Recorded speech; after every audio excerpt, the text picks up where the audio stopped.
Ils ont ri quand elle a dit que la chargeuse n'était pas en panne. Couverte de poussière, seule sur le chantier, elle a entendu l'ingénieur se moquer. « Ça, il faut changer la machine entière. Vous n'y connaissez rien. » Mais en démarrant le moteur, elle a perçu un bruit étrange provenant du bras hydraulique, un détail minime que personne d'autre n'avait remarqué. Et quand elle a posé sa main sur le levier, même le patron du chantier est resté silencieux, sans imaginer ce qui était sur le point d'arriver. Maintenant, c'est à vous, chers amis. Abonnez-vous à la chaîne pour ne pas manquer cette histoire et commentez ci-dessous de quelle ville de France vous nous regardez.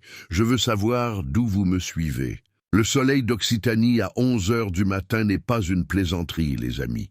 C'est le genre de soleil qui fait fondre l'asphalte, qui crée des mirages sur la route, qui transforme l'intérieur de n'importe quelle voiture en four.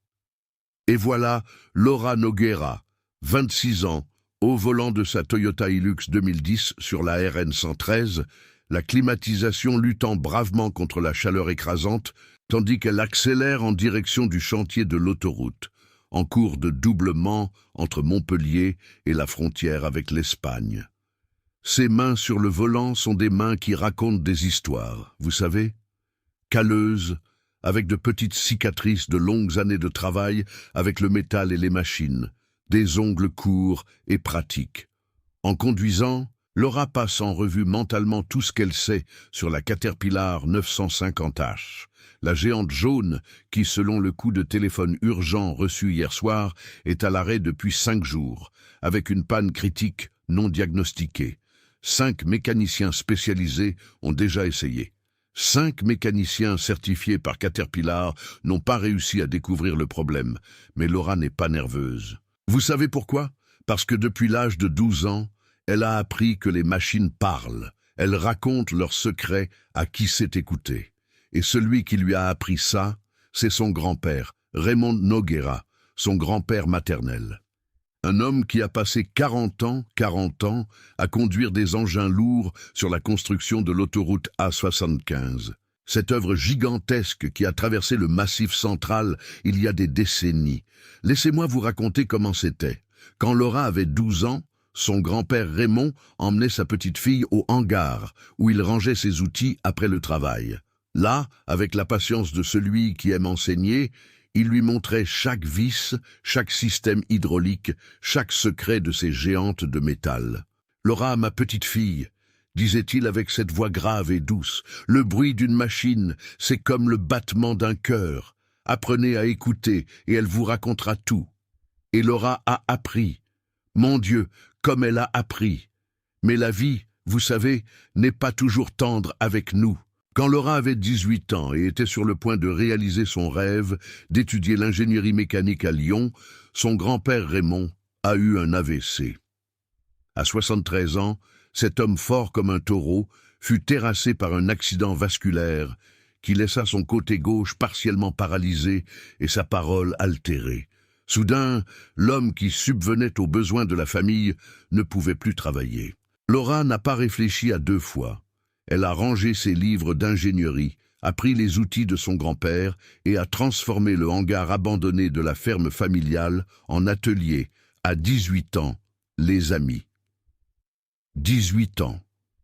Et au cours des 8 années qui ont suivi, cette jeune fille a bâti une solide réputation dans toute l'Occitanie. Tracteur, pelle mécanique, chargeuse sur pneus. Si c'était un engin lourd et qu'il était en panne, Laura le réparait. Le chantier apparaît à l'horizon comme une cicatrice rouge, déchirant le verre de la garrigue occitane. Des kilomètres et des kilomètres de terre retournée, des machines en action, des hommes en casque orange, se déplaçant comme des fourmis organisées. Laura gare son pick-up près de la zone administrative, un ensemble de conteneurs aménagés en bureau, et n'a guère le temps de descendre avant d'être interceptée. « C'est vous la mécanicienne qu'ils ont envoyée ?» La voix vient d'un homme grand, peut-être 1,85 m, portant des lunettes de soleil miroir et une chemise habillée bleu clair, si empesée et impeccable qu'elle paraît complètement ridicule au milieu de la chaleur et de la poussière d'Occitanie. Marc Tavernier, 41 ans, ingénieur en chef du projet, fils d'une famille traditionnelle de bâtisseurs d'Île-de-France, de ces familles où tout le monde a un diplôme accroché au mur et un nom de famille important. Laura confirme d'un signe de tête, commençant à prendre sa boîte à outils de la benne du pick-up. « Oui, monsieur, c'est moi, Laura Noguera. J'ai reçu l'appel hier concernant la Caterpillar 950H avec des problèmes de système. » Marc laisse échapper un rire. Ce n'est pas un rire joyeux, ce n'est pas de ces rires secs, sarcastiques, chargés de mépris. « L'entreprise est vraiment désespérée, dit-il, retirant ses lunettes de soleil pour regarder Laura de haut en bas. Son regard parcourt les vêtements de travail simples d'elle. Jeans délavés, t-shirt gris, bottes en cuir salies par de la vieille graisse. Ses cheveux sont attachés en une queue de cheval pratique, quelques mèches rebelles s'échappant à cause de l'humidité. Et ils ont envoyé une femme pour résoudre ce que 5 mécaniciens spécialisés n'ont pas réussi à faire. Vous comprenez le ton qu'il emploie? Quand il dit « femme », ce n'est pas juste un mot, c'est presque une insulte de la façon dont ça sort de sa bouche. Marc pointe du doigt au loin, où une immense machine jaune est à l'arrêt comme un dinosaure endormi à environ 200 mètres de distance. La Caterpillar 950H. 1200 000 € de métal et de technologie, complètement inutile, si elle ne fonctionne pas. Cette machine vaut 1200 000 € et est à l'arrêt depuis 5 jours. 5 jours, sa voix s'élève. Nous perdons 150 000 € par jour de retard sur le calendrier. 150 000 €. Et la solution que l'entreprise m'envoie, c'est vous. Laura respire profondément. Elle a déjà vécu ça, vous savez. Ce n'est pas la première fois qu'un homme la regarde et ne voit qu'une jeune femme en vêtements simples, sans voir la compétence, sans voir les 8 ans d'expérience, sans voir le savoir qui coule dans ses veines, comme de l'huile hydraulique. Monsieur Tavernier, elle maintient sa voix calme, professionnelle. Si vous me permettez d'examiner la machine, je peux identifier. Permettre? Marc la coupe d'un geste brusque de la main. Permettre? Maintenant, il crie presque, et sa voix forte attire l'attention des ouvriers qui travaillent à proximité. Ils s'arrêtent, regardent, commencent à s'approcher lentement, curieux. Vous n'allez même pas vous approcher de cette chargeuse. J'ai 3 diplômes d'ingénieur. 3! 2 d'entre eux d'universités américaines. Vous avez bien entendu, des universités américaines. Et je ne vais pas laisser une. Une. Il cherche le mot juste. Et le silence est cruel, tandis que ses yeux parcourent à nouveau Laura, la jugeant de la tête aux pieds. Une inexpérimentée mettre les mains sur la machine la plus importante de ce chantier. À ce moment-là, mes chers amis, quelque chose change dans l'air. Les ouvriers qui n'observaient que de loin commencent à se rapprocher. Marc perçoit le public grandir. Et vous savez ce qui arrive quand des personnes arrogantes gagnent un public? Elles s'exhibent encore plus. Il prend le talkie-walkie accroché à sa ceinture. Attention, tous les superviseurs et conducteurs d'engins, rejoignez la zone administrative immédiatement. Je répète, tous les superviseurs et opérateurs. Zone administrative. Maintenant, sa voix résonne dans les haut-parleurs dispersés sur le chantier. En 15 minutes. Et Laura reste là, immobile, tenant sa boîte à outils, sentant le poids des regards. Plus de 40 hommes forment un demi-cercle autour d'elle et de Marc. 40 témoins de ce qui est sur le point d'arriver. Marc marche de long en large comme un professeur qui donne un cours, comme un procureur dans un tribunal. Son ton est condescendant, chaque mot dégoulinant de venin. Messieurs, soyez très attentifs à ce dont vous allez être témoins maintenant. L'entreprise, dans son infinie sagesse, il rit avec sarcasme, a décidé de nous envoyer cette dame pour résoudre un problème que nos mécaniciens certifiés par Caterpillar n'ont pas réussi à diagnostiquer. Il se tourne vers Laura, s'approchant d'elle. « Dites-moi, mécanicienne. » Et la façon dont il dit « mécanicienne » est presque obscène. Où avez-vous étudié? Quelle université? MIT, Stanford?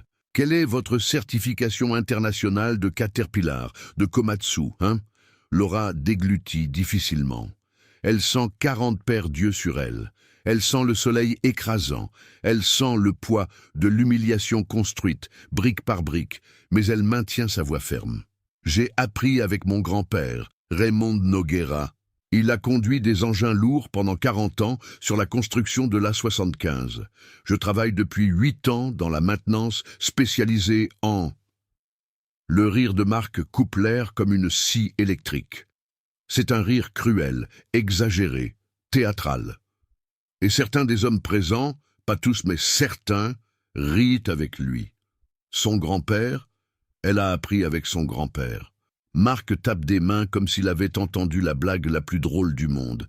Quelle chose mignonne, quelle chose adorable. Il envahit l'espace personnel de Laura, se tenant à quelques centimètres d'elle. C'est de l'intimidation pure. J'ai étudié au MIT, Massachusetts Institute of Technology. Vous savez ce que c'est? Bien sûr que non. C'est juste l'une des meilleures universités d'ingénierie au monde. Pendant que vous jouiez à la poupée, j'étudiais la dynamique des fluides. Pendant que vous appreniez des recettes avec votre grand-mère, j'apprenais les systèmes hydrauliques avancés avec des professeurs primés internationalement.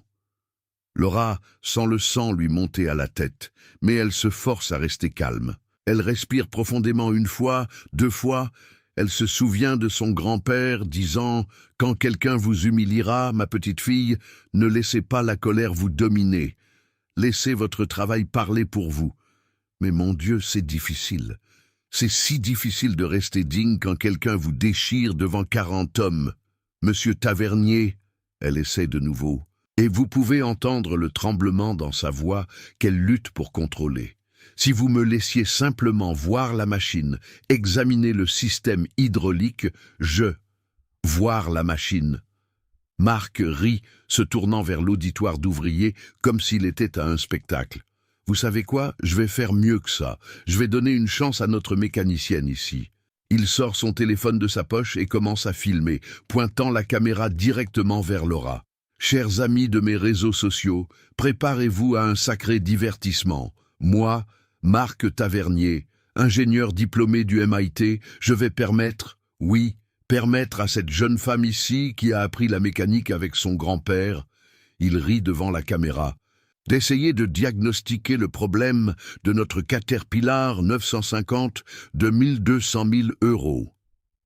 Il continue de filmer, alternant le téléphone entre son propre visage et Laura. Je vais faire un accord public ici. Tout le monde voit. Si elle parvient à identifier le problème que 5 mécaniciens certifiés n'ont pas réussi à trouver, j'admettrai publiquement que j'avais tort. Mais quand elle échouera, et elle échouera, soyez-en sûrs, je veux que vous voyiez tous ce qui arrive quand des personnes incompétentes tentent de faire le travail de professionnels qualifiés. Marc arrête l'enregistrement un instant et s'approche de Laura, si près qu'elle seule peut entendre ce qu'il dit ensuite. Et les amis, ce qu'il dit est de la pure méchanceté. Et quand vous échouerez, petite, je m'assurerai personnellement que vous ne trouviez plus jamais de travail sur aucun chantier dans cette région. J'appellerai chaque entreprise de construction, chaque entreprise de BTP, chaque fournisseur, et je raconterai comment vous êtes venu ici et avez fait perdre notre temps. Je détruirai votre petite réputation. Vous avez compris? Laura ferme les yeux pendant une seconde seulement. Et dans cette seconde, elle n'est plus sur le chantier. Elle a 12 ans dans le hangar de son grand-père, voyant son grand-père Raymond caresser une vieille pelle mécanique comme si c'était un animal de compagnie. « Les gens vous sous-estimeront, Laura, » disait-il. « Ils vous regarderont et ne verront qu'une petite fille. Mais vous savez ce que je vois. Je vois quelqu'un qui comprend que les machines ont une âme. Et ça, on ne l'apprend dans aucune université. » Quand Laura ouvre les yeux, Marc est déjà revenu en mode théâtral, filmant à nouveau. D'ailleurs, puisque vous êtes venu jusqu'ici et que vous n'avez clairement pas les qualifications pour travailler avec des machines, je peux vous offrir un vrai emploi. Il regarde la caméra du téléphone en clignant de l'œil. On a besoin de quelqu'un pour nettoyer les toilettes de chantier. On paie 1200 € par mois. Et vous n'auriez pas besoin de faire semblant de comprendre la mécanique. Qu'en dites-vous? Je pense que c'est plus adapté à votre niveau de compétence. Alors, le rire qui parcourt le groupe d'ouvriers est irrégulier. Certains rient fort, profitant du spectacle de cruauté. D'autres, et Laura le remarque, détournent le regard, clairement mal à l'aise. Un opérateur plus âgé, un monsieur d'une 60aine d'années au visage marqué par le soleil, fait un pas en avant. Laura reconnaît quelque chose en lui, quelque chose de familier. Marc, l'homme parle, et sa voix a une autorité naturelle. Votre grand-père Raymond Noguera était le meilleur conducteur d'engins lourds que j'ai connu en 40 ans de profession. Si sa petite fille dit qu'elle peut aider, Antoine. Marc le coupe, et maintenant, il y a du pur venin dans sa voix. Je vous suggère de retourner immédiatement au travail si vous voulez garder votre emploi. Ne me faites pas répéter. Je m'en occupe, et je n'ai pas besoin d'un conducteur à la retraite pour me dire comment faire mon travail, Antoine. Et ce nom reste gravé dans le cœur de Laura. Il recule, mais pas avant que leurs yeux ne se rencontrent pendant une seconde. Et dans ce regard, Laura voit quelque chose de précieux. Il croit en elle. Il a travaillé avec son grand-père Raymond, il sait. Mais l'humiliation n'est pas terminée. Marc adore chaque seconde de cela. Vous savez quel est le problème avec des gens comme vous ? Demande-t-il à Laura, filmant toujours. Vous pensez que regarder quelques vidéos sur YouTube, bricoler de vieux tracteurs à la campagne, donne la qualification nécessaire pour travailler avec un équipement d'1 million d'euros. C'est dangereux. Vous pourriez causer un accident, vous pourriez endommager encore plus la machine, vous pourriez... Il fait une pause dramatique. Coûter des vies. Je n'ai jamais causé d'accident, dit Laura. Et pour la première fois, il y a une fermeté absolue dans sa voix. En 8 ans de travail, je n'ai jamais perdu un client, jamais causé de dommages à une machine, jamais mis personne en danger. 8 ans ? Marc ricane. 8 ans à travailler avec quoi ?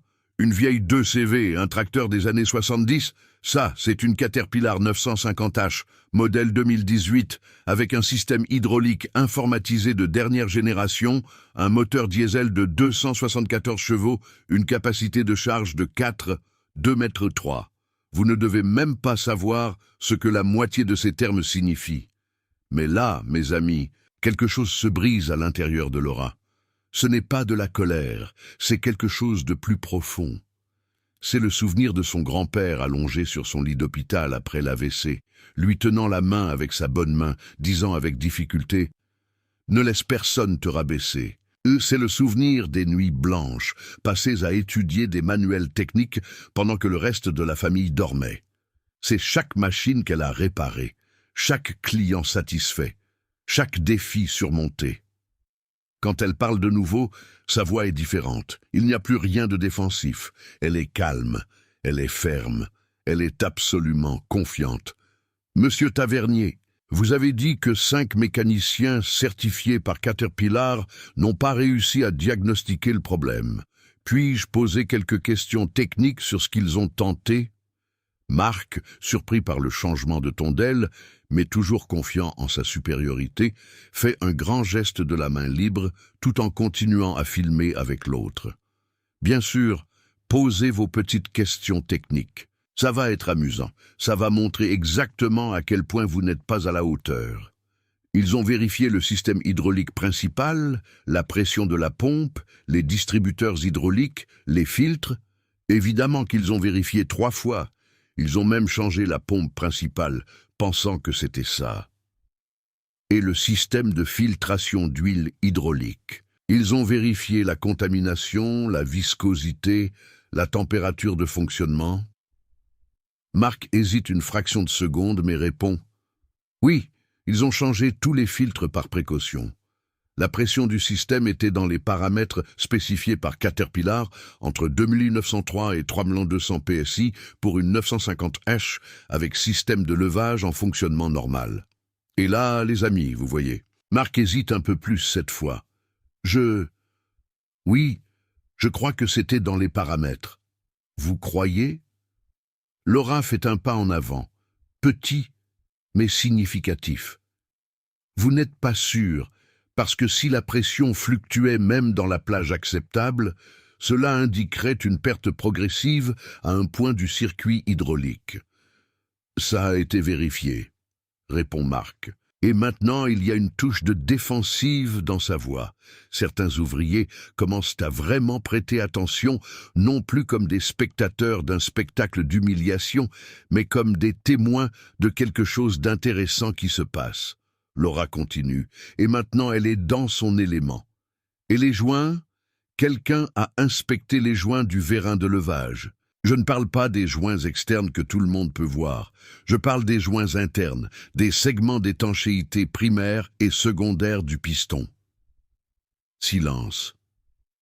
Un silence lourd et révélateur. Les joints internes, répète Laura un peu plus fort maintenant, ont-ils été inspectés visuellement? Parce que sur une 950H, quand il y a une perte de pression graduelle sans fuite externe visible, le problème le plus courant se trouve dans les joints internes du vérin de levage. C'est le point le plus vulnérable de tout le système. Marc est visiblement mal à l'aise maintenant. Il regarde quelque chose sur son téléphone, probablement un rapport que les mécaniciens précédents ont fait. L'enregistrement continue, mais maintenant, il ne sourit plus. Autre chose, Laura insiste, sentant pour la première fois que peut-être, juste peut-être, elle a une chance ici. Les codes d'erreur affichés sur le panneau de diagnostic étaient E2450 et E2452. Correct? Marc vérifie sur la tablette qu'un assistant lui apporte. Son visage pâlit visiblement. Comment? Comment savez-vous cela? Ces codes ne sont pas de notoriété publique. Si, monsieur Tavernier, ils sont dans le manuel technique de Caterpillar, section de diagnostic avancé, page 247 de l'édition 2018. Et ces deux codes spécifiques, lorsqu'ils apparaissent simultanément, indiquent une de trois possibilités. Laura lève 3 doigts. Première, une panne catastrophique de la pompe hydraulique principale, ce que vos mécaniciens ont déjà écarté en la changeant. Deuxième, un blocage complet ou partiel dans la ligne haute pression, ce qui serait obligatoirement accompagné du code E2448, qui, je parie, n'est pas apparu. Troisième, elle fait une pause dramatique, oui, mais pas pour s'exhiber, pour laisser l'information s'ancrer. Troisième possibilité, des micro-perforations intentionnelles dans les joints d'étanchéité des vérins hydrauliques. Des perforations si petites qu'elles sont invisibles à l'œil nu, mais qui causent une perte de pression progressive et constante. Invisibles, même avec une inspection visuelle de base, mais détectables avec un équipement approprié ou... Elle touche sa propre oreille, avec suffisamment d'expérience pour entendre le changement dans le son de la pompe quand elle essaie de compenser la perte de pression. Le chantier devient absolument silencieux. Même le vent, qui soufflait constamment soulevant la poussière, semble s'être arrêté. 40 hommes regardent Laura Nogueira avec une expression complètement différente. Maintenant, ce n'est plus de la condescendance. Ce n'est plus de l'amusement face à l'humiliation d'autrui. C'est du respect, de la surprise, de l'admiration. Marc est pâle, visiblement pâle. Des micro-perforations intentionnelles? Vous suggérez un sabotage sur mon chantier? Je ne suggère rien, monsieur Tavernier, répond Laura. Et maintenant, sa voix est purement professionnelle. Je diagnostique sur la base de symptômes techniques spécifiques. Si vous me permettez d'examiner la machine pendant 20 minutes, seulement 20 minutes, je peux confirmer ou écarter cette hypothèse. Ou... Elle fait une pause, le regardant directement dans les yeux. Vous pouvez continuer à perdre 150 000 € par jour tout en protégeant votre ego. Le murmure qui parcourt le groupe d'ouvriers est comme une vague. Ils parlent entre eux, pointant Laura du doigt, pointant Marc. La dynamique a complètement changé. Marc est acculé et il le sait. Acculé entre son arrogance monumentale et la pression financière brutale d'un chantier à l'arrêt, acculé entre son besoin de garder le contrôle et la possibilité très réelle que cette femme qu'il a humiliée publiquement puisse avoir raison. Ses mains tremblent légèrement, tandis qu'il tient toujours son téléphone, en train d'enregistrer. « D'accord, dit-il finalement, et sa voix est rauque. 20 minutes. Mais je filmerai chaque seconde, chaque mouvement que vous ferez.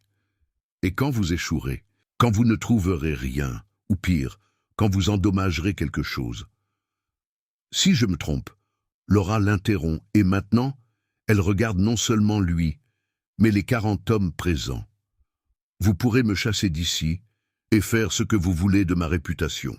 Vous pourrez poster la vidéo, vous pourrez me ridiculiser, vous pourrez raconter à tout le monde que j'ai échoué. Mais si j'ai raison, elle fait une pause. Vous allez publiquement devant tous ces hommes et sur vos réseaux sociaux où vous m'avez humilié, vous excuser et admettre que vous m'avez jugé sur les apparences et sur mon genre, pas sur ma compétence. Le défi reste suspendu dans l'air chaud d'Occitanie comme une sentence. Marc déglutit difficilement. Il sait que s'il recule maintenant, il aura l'air lâche devant tous les ouvriers. Mais s'il accepte et qu'elle a raison, mon Dieu, si elle a raison, l'humiliation sera pour lui. Marché conclu, dit-il finalement, tendant la main. Laura serre sa main, sentant la paume moite de nervosité de Marc contre ses propres doigts calleux et fermes. Et alors, mes amis, Laura Noguera, 26 ans, mécanicienne spécialisée en engins lourds, commence à marcher en direction de la gigantesque chargeuse sur pneus Caterpillar, 950H jaune, à l'arrêt à 200 mètres de là. Et derrière elle, comme une procession solennelle, 40 hommes la suivent en complet silence. La marche jusqu'à la chargeuse est comme une procession, vous comprenez ? Laura devant, déterminée, tenant sa boîte à outils, cette relique qui a appartenu à son grand-père Raymond. Chaque outil poli par des décennies d'usage, chaque pièce portant des souvenirs de machines réparées et de savoirs transmis. Et derrière elle, 40 hommes dans un silence absolu, juste le son des bottes sur la terre battue et le vent chaud de la garrigue occitane. Quand ils arrivent près de la Caterpillar 950H, Laura s'arrête un instant, juste un instant, et regarde la machine comme si elle saluait une vieille amie. C'est une géante jaune, imposante même à l'arrêt, avec ses presque 5 mètres de hauteur et ses 10 tonnes de poids. Le godet frontal repose sur le sol, les fenêtres de la cabine reflètent le soleil écrasant. Et il y a quelque chose de triste à voir, une machine si puissante, complètement inutile. Laura pose la boîte à outils sur le sol et, avant toute chose, elle ferme les yeux. C'est ça, elle ferme les yeux juste là, devant tout le monde. Marc, qui filme tout avec son téléphone, murmure quelque chose de sarcastique à la caméra. Mais Laura ne s'en soucie pas. Elle écoute. Écoute quoi ? Le silence de la machine, les amis. Une Caterpillar 950 en fonctionnement a un ronronnement spécifique, une vibration que l'on sent dans les os. Mais à l'arrêt comme ça, elle est morte. Et Laura a besoin de comprendre pourquoi ce cœur de métal a cessé de battre. 20 minutes ont commencé maintenant, annonce Marc, regardant ostensiblement la montre chère à son poignet. 19 minutes et 50 secondes restantes. Laura ouvre les yeux, prend une lampe torche LED de haute intensité de sa boîte à outils et fait le tour de la machine. Non pas à la hâte, mais avec méthode. Elle inspecte visuellement le châssis, les flexibles hydrauliques externes, les vérins de levage. Les ouvriers observent chacun de ces mouvements avec une attention absolue. Certains la soutiennent, on le voit dans leurs yeux. D'autres sont encore sceptiques, mais tous regardent. Elle s'arrête sur le côté droit de la machine, où se trouvent les vérins hydrauliques de levage. 2 structures chromées et massives qui sont responsables de soulever et d'abaisser le godet frontal. Ce sont des vérins énormes, de la taille d'une personne adulte, capables de supporter des pressions immenses. Laura s'agenouille sur la terre chaude à côté d'eux. « J'ai besoin d'accéder au panneau latéral du système hydraulique, » dit-elle, et plus pour elle-même que pour les autres. Mais sa voix porte loin dans le silence.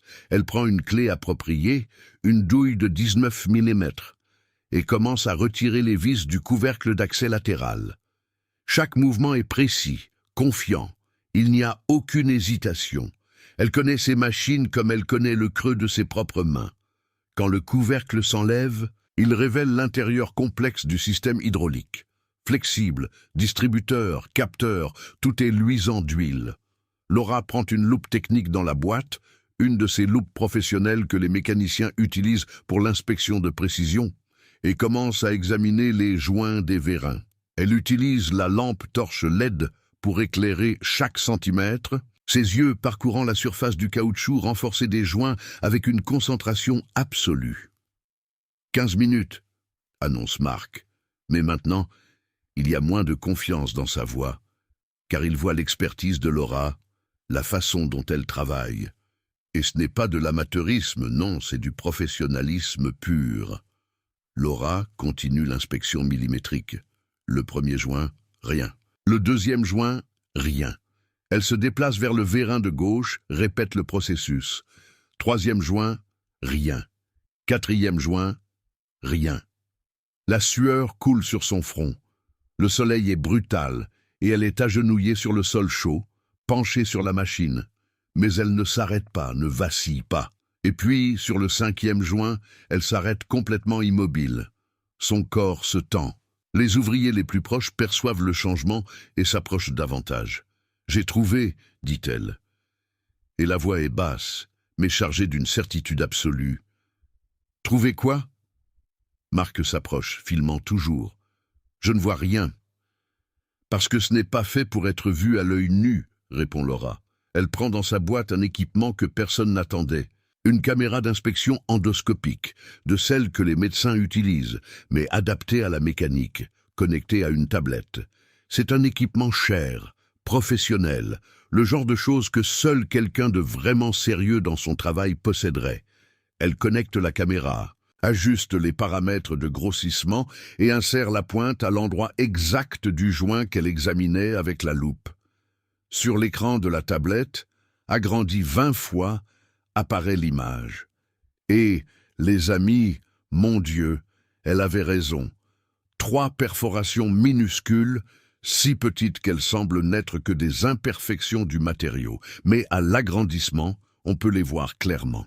Ce sont des trous parfaitement circulaires, faits avec quelque chose de pointu et de précis, et le motif des perforations n'est pas aléatoire. Elles sont stratégiquement positionnées, là où elles causeraient le maximum de perte de pression avec le minimum de preuves.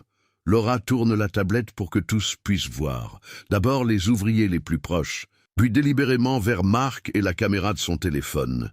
Ici, elle pointe l'écran, ici et ici. 3 micro-perforations, pas plus grandes que 0,5 mm de diamètre chacune, faites avec une aiguille industrielle de précision, probablement une aiguille de calibre 25 ou 26. L'emplacement est absolument intentionnel. Elle augmente encore le grossissement et les détails deviennent sans équivoque. Voyez le bord des trous, complètement lisse, sans déchirure ni irrégularité qui indiquerait une usure naturelle. Ces trous ont été faits délibérément et par quelqu'un qui connaît très bien le système hydraulique de Caterpillar. Laura se lève en s'essuyant les mains sur un chiffon. Elle regarde Marc directement. Ces perforations sont positionnées suffisamment loin des bords externes du joint pour ne pas être remarquées lors d'une inspection visuelle normale. Mais elles sont parfaitement situées pour causer une fuite interne lorsque le système est sous pression. C'est-à-dire que lorsque la chargeuse soulève du poids, l'huile hydraulique fuit en interne, la pression chute progressivement et les codes d'erreur E2450 et E2452 apparaissent parce que le système détecte la perte de pression, mais ne parvient pas à localiser la source. Le silence qui tombe sur le chantier est absolu. Ce n'est pas seulement un silence d'admiration, c'est un silence de choc, parce que tous là-bas viennent de comprendre 3 choses simultanément. Premièrement, que Laura avait entièrement raison. Deuxièmement, qu'il y a eu sabotage sur le chantier. Troisièmement, que cette jeune femme aux vêtements simples qu'ils ont vue se faire humilier il y a 20 minutes est une professionnelle exceptionnelle. Antoine, l'opérateur le plus âgé, est le premier à parler. « J'ai travaillé avec votre grand-père Raymond pendant 15 ans, dit-il. Et il y a de l'émotion dans sa voix. Et je vous jure que je vois le vieux Raymond travailler maintenant, la même expertise, le même œil, la même... » Il cherche le mot la même âme pour comprendre les machines. Marc est blanc, complètement blanc. La main qui tient le téléphone tremble visiblement. C'est impossible, balbutie-t-il. Sabotage sur mon chantier? Qui ferait ça? Pourquoi? Laura range la caméra endoscopique avec soin dans sa boîte. Ça, monsieur Tavernier, est une question pour la police et pour le service de sécurité de votre chantier, pas pour moi. Mon travail est de diagnostiquer et de réparer. Et maintenant que j'ai identifié le problème, j'aurai besoin de 3 heures, pas 20 minutes. Elle fait une pause en regardant la machine. Parce que je ne peux pas simplement changer ces 3 joints endommagés, je dois remplacer tous les joints primaires et secondaires des 2 vérins de levage pour m'assurer qu'il n'y ait pas d'autre sabotage que je n'ai pas encore détecté. Je dois faire une analyse complète de l'huile hydraulique, à la recherche de contaminants ou de particules métalliques qui indiqueraient d'autres dommages. Je dois recalibrer les capteurs de pression et je dois faire une batterie complète de tests de charge avant de remettre la machine en service. Elle se tourne vers Marc et maintenant, il y a quelque chose de différent dans ses yeux. Ce n'est pas de la colère, ce n'est pas de la vengeance, c'est de la pure dignité. Avec votre permission, bien sûr, monsieur Tavernier. Mais avant que Marc ne puisse répondre, avant qu'il ne puisse dire quoi que ce soit, on entend le bruit d'un véhicule qui approche à grande vitesse. Un pick-up noir, rutilant, évidemment cher, entre sur le chantier soulevant un énorme nuage de poussière rouge. Le véhicule freine brusquement près du groupe et 2 hommes en costume descendent. En costume, les amis, et costume complet sous la chaleur d'Occitanie. L'homme le plus âgé, d'environ 62 ans, aux cheveux complètement gris et à l'allure de quelqu'un habitué à commander, se dirige directement vers le groupe.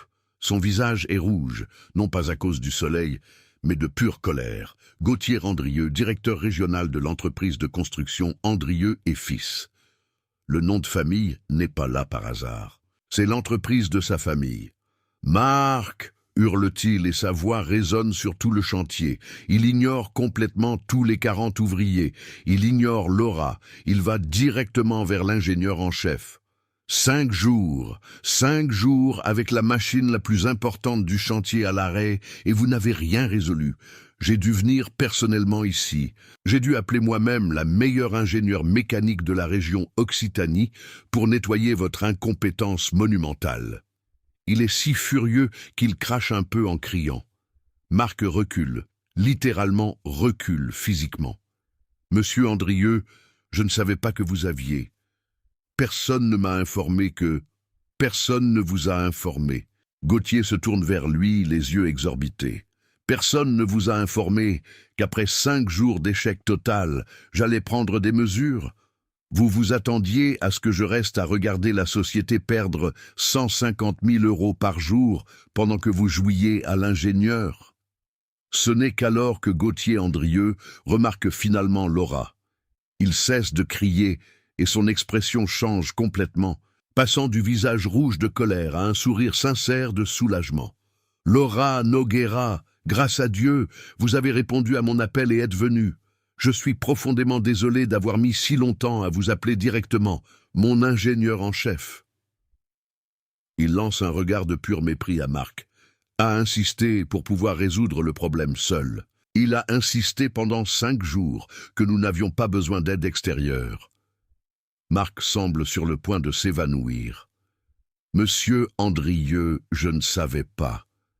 Personne ne m'a dit qui elle était. Je pensais... » Vous pensiez quoi, Marc? Gauthier est maintenant dangereusement calme, ce qui est pire que les cris. Vous pensiez que vous pouviez juger la compétence de quelqu'un par son apparence? Vous ne saviez pas que Laura Noguera est responsable de l'entretien de toute la flotte d'engins lourds de 6 entreprises en Occitanie et Auvergne-Rhône-Alpes, qu'elle a des contrats actifs avec Vinci, avec EDF, avec le conseil régional lui-même, que lorsque Caterpillar a un problème technique complexe dans la région, il l'appelle tel. Chaque mot de Gauthier tombe sur le chantier comme un coup de marteau. Les 40 ouvriers regardent avec des yeux écarquillés. Certains ont littéralement la bouche ouverte. Antoine sourit largement, hochant la tête comme pour dire « Je le savais, je l'ai toujours su ». Et Laura? Laura maintient sa posture professionnelle, mais il y a un léger rougissement sur ses joues, non pas de honte, mais de validation, de reconnaissance méritée, enfin donnée publiquement. Gauthier se tourne complètement vers Laura maintenant, tournant le dos à Marc comme s'il avait simplement cessé d'exister. « Laura, s'il vous plaît, dites-moi que vous avez réussi à identifier le problème que cette équipe d'incompétents n'a pas pu résoudre en 5 jours. » Laura respire profondément. « J'ai identifié, oui, monsieur Andrieux. Sabotage intentionnel des joints hydrauliques des vérins de levage. Micro-perforation faite avec une aiguille de précision, invisibles à l'œil nu. J'aurai besoin de 3 heures pour effectuer la réparation complète et m'assurer qu'il n'y ait pas d'autres altérations dans le système. » Elle fait une pause et ajoute « Et je suggère fortement que vous contactiez la police et que vous revoyiez les caméras de surveillance des 10 derniers jours.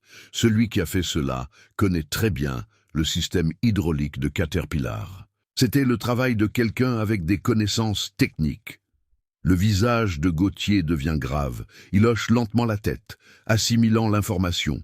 « Sabotage !» répète-t-il, et le mot sort lourd. « Très bien. Faites ce que vous avez à faire, Laura. Vous avez carte blanche. Vous avez besoin de pièces, d'outils, d'assistants, n'importe quoi. Demandez !» Il se tourne vers Marc à nouveau.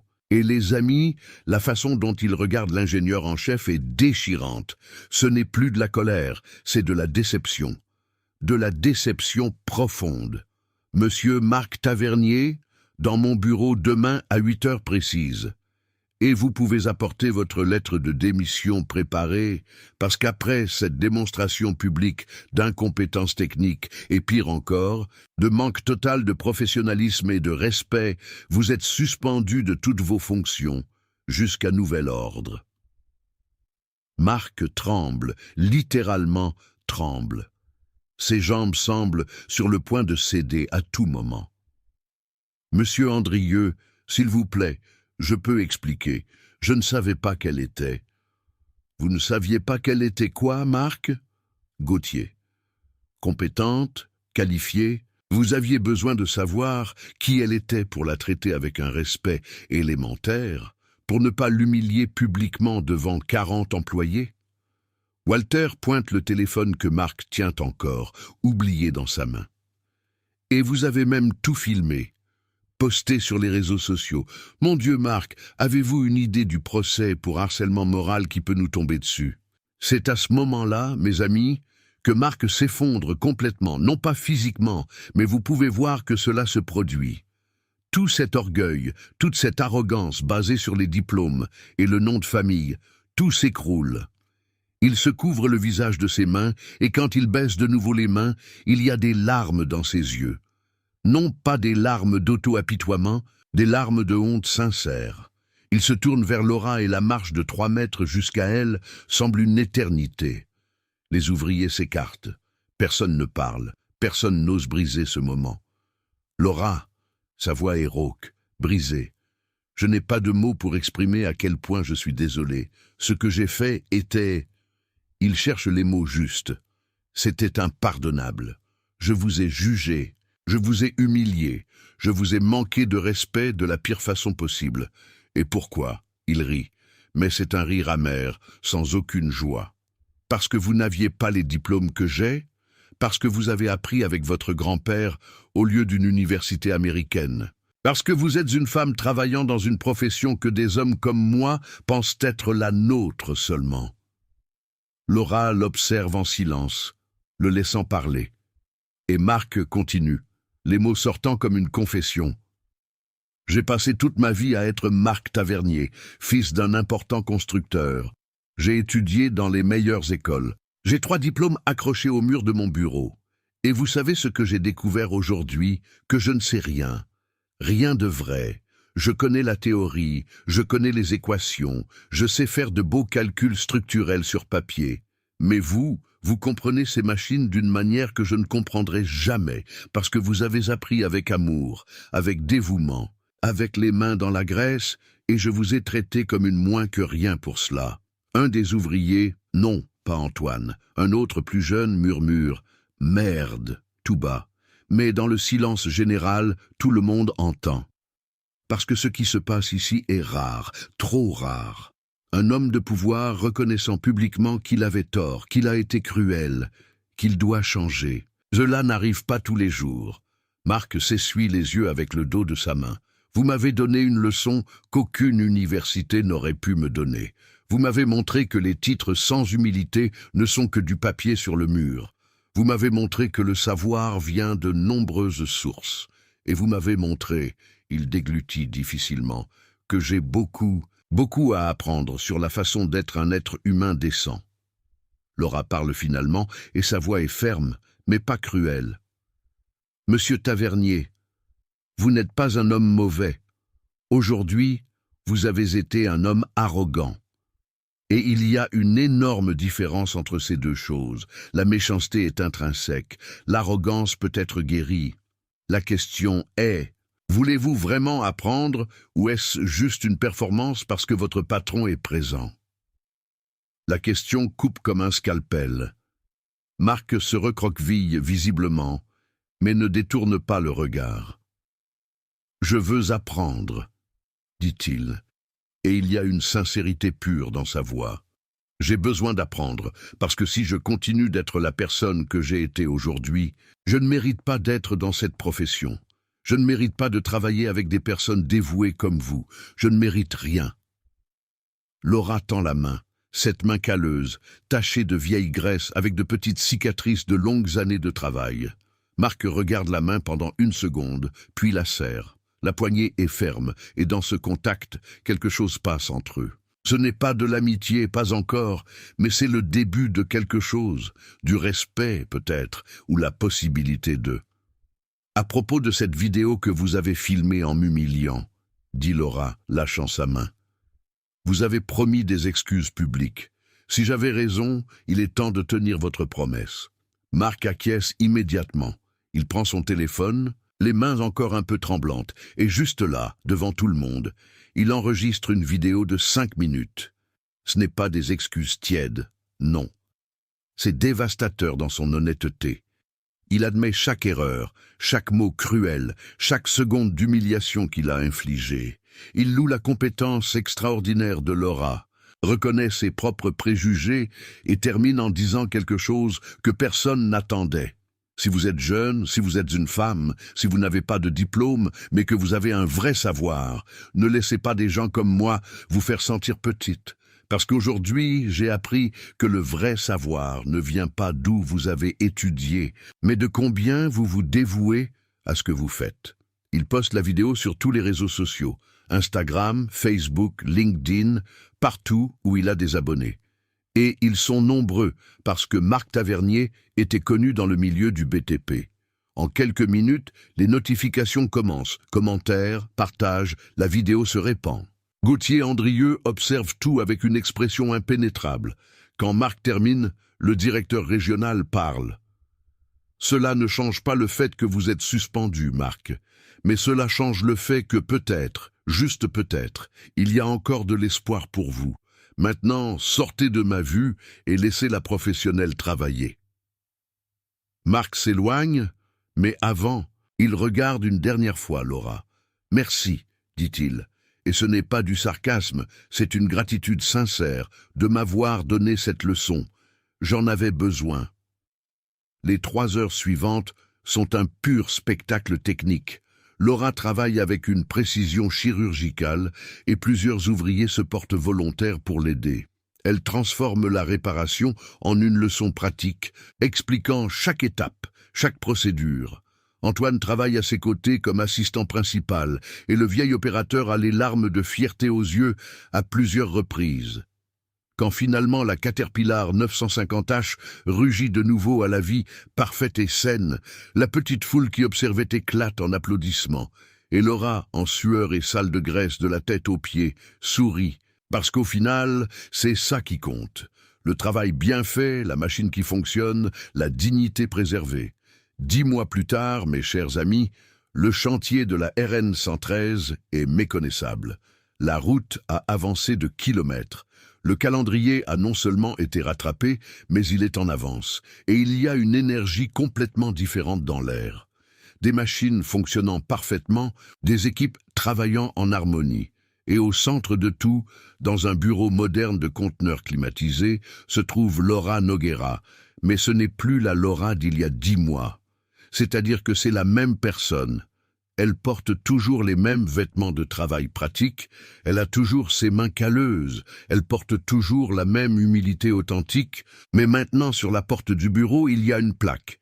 Coordinatrice de maintenance de flotte, région Occitanie, Laura Nogueira. Et les amis, elle mérite chaque lettre de ce titre.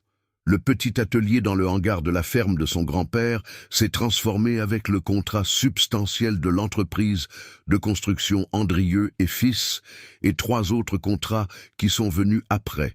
Parce que cette vidéo de Marc est devenue virale d'une manière que personne n'attendait, générant des discussions nationales sur le respect et la compétence. Laura a embauché 6 mécaniciens spécialisés, acheté de l'équipement de diagnostic de dernière génération et est en train d'ouvrir une 2e succursale à Lyon. Son grand-père Raymond, malgré les séquelles de l'AVC, visite l'atelier 3 fois par semaine. La famille a adapté un pick-up avec des commandes spéciales pour qu'il puisse conduire d'une seule main, parce que le vieux têtu refusait de rester à la maison. Il s'assied dans un fauteuil confortable que Laura a spécialement placé pour lui et guide les jeunes mécaniciens. « Ce bruit n'est pas normal, dit-il lentement, pointant le moteur d'une pelle mécanique. Et invariablement, il a raison. Son visage rayonne de fierté chaque fois qu'il voit sa petite fille travailler. La porte du bureau s'ouvre et Marc Tavernier entre.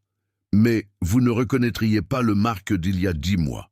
Ce Marc porte une combinaison de travail avec le logo Andrieux et Fils, des bottes avec des marques d'usage réel et ses mains qui ne connaissaient que le clavier d'ordinateur, ont maintenant des cales, de vraies cales, de tenir des outils, de travailler, parce que Gauthier Andrieux, après ce jour terrible, a offert à Marc un choix. Être renvoyé avec une tâche permanente sur sa carrière ou recommencer, non pas comme ingénieur en chef, mais comme assistant technique, apprenant sur le tas depuis zéro tout ce que ses 3 diplômes ne lui avaient pas appris.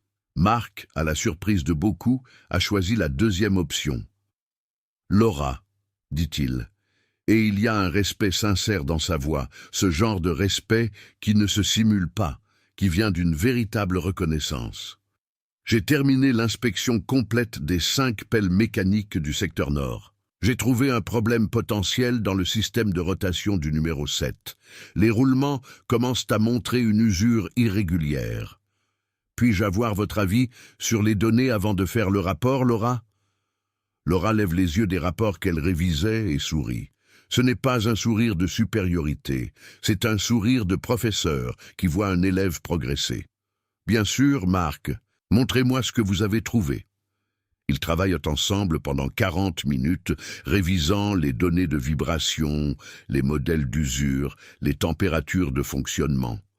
Marc pose des questions intelligentes, véritablement intéressées à apprendre. Laura enseigne, patiente mais exigeante, ne facilitant jamais les choses, mais toujours respectueuse. La dynamique entre eux a complètement changé. Ils ne sont pas amis exactement. Certaines blessures mettent trop de temps à cicatriser complètement. Mais il y a un respect mutuel, et plus important encore, un véritable apprentissage se produit.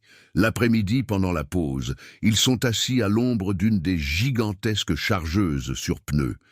Ironiquement, la même Caterpillar 950H, qui était à l'arrêt il y a 10 mois. La machine fonctionne parfaitement maintenant, sans un seul jour d'arrêt depuis que Laura l'a réparée. « Vous savez, » dit Marc, regardant la machine comme si c'était un monument. Je me réveille tous les jours et je ressens encore de la honte pour la façon dont je vous ai traité ce premier jour. Mais cette honte, elle m'a transformé, elle m'a fait remettre en question tout ce que je pensais savoir sur moi-même. Il boit une gorgée d'eau glacée. Mon père a bâti un empire du BTP. Il m'a élevé en croyant que les diplômes étaient tout, que l'éducation formelle était le seul chemin. que les gens sans certificat d'université américaine étaient inférieurs. Il secoue la tête. Il vous a fallu 3 heures de travail impeccable et une dose brutale d'humilité pour que je réalise que mon père avait tort et que j'ai passé 41 ans à être un idiot arrogant. Laura observe l'horizon où la RN 113 s'étend vers l'Espagne. Un ruban d'asphalte neuf, connectant des communautés, apportant du développement. « Marc !» dit-elle, et elle utilise son prénom maintenant. Non plus Monsieur Tavernier. Ce qui importe n'est pas qui vous étiez il y a 10 mois. Ce qui importe, c'est qui vous êtes en train de devenir maintenant. Vous apprenez vraiment. Vous traitez les gens avec respect. Vous grandissez en tant que professionnel et en tant que personne. C'est ça qui compte. Elle fait une pause pensive. Et vous savez quoi? J'ai besoin de quelqu'un qui comprenne la théorie et la pratique. Vos connaissances en ingénierie, combinées à ce que vous apprenez ici sur le terrain, peuvent faire de vous un ingénieur exceptionnel, un vrai. Un qui comprend que les machines sont conduites et entretenues par des personnes, pas par des diplômes accrochés au mur. Marc la regarde avec une gratitude sincère. Merci, Laura, de me donner une deuxième chance, alors que je ne la méritais absolument pas, de m'avoir appris que l'humilité n'est pas une faiblesse, de m'avoir montré que le vrai savoir vient du dévouement, pas du nom de l'université sur le diplôme.